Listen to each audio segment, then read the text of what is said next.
Hello, fellow members of the Koei Pack. Today I'm going to be reviewing the new film, Star Wars The Rise of Skywalker. Now, this is the last of this new Disney trilogy of Star Wars films. It's supposed to end the entire saga in a nice bow. But did it? I'm gonna say that I was definitely disappointed with this movie. It's not terrible by any stretch of imagination. There's plenty of awesome parts, but there are parts of this movie that I just couldn't get behind, and I thought were the easy way out. It's a very safe, fan servicey kind of film. I'm not going to spoil the movie for you if you haven't seen it yet.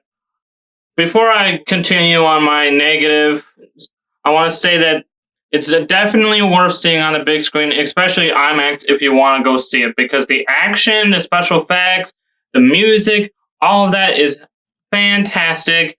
You know that's going to be the case when it comes to a Star Wars movie. That being said, the story has issues. There's things they bring up that they don't basically talk about or anything like that in the later half. There's just stuff to try to fix what happened in The Last Jedi, the last film, which I'm like, here's the thing. Yes, people didn't like the movie. Yes, it was divisive. Yes, it was controversial, but it's still canon. You can't just ignore it. You can't just change stuff to try to fix and the ship that's already going, okay? You can't just try to fix it, okay? Like, I get what they were trying to do, but it almost comes off like the sequel was not even part of this, and this is technically a sequel to the first Force Awakens.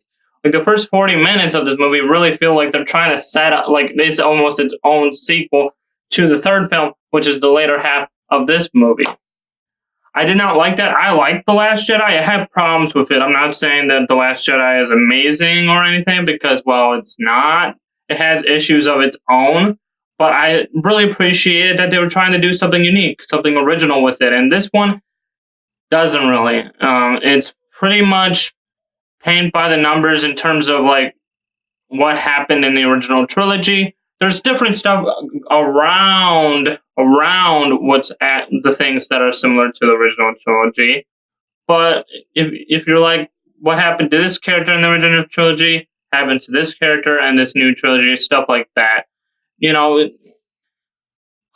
and that kind of irritated me, to be honest.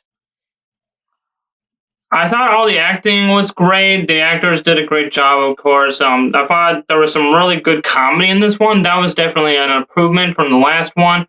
The comedy was far better in this one. Not everything landed, but when they did, it was really funny.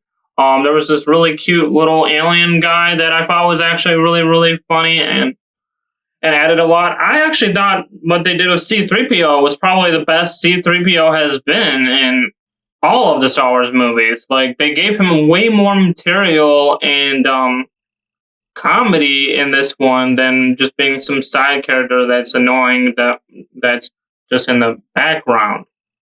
I appreciated that. It really is kind of C-3PO's movie for a little bit there. He's a standout for me. Chewie was great, of course, as always. I love Chewbacca.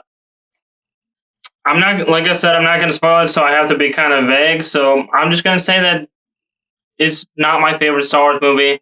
It's probably not even close to being my favorite Star Wars movie, but it's not terrible.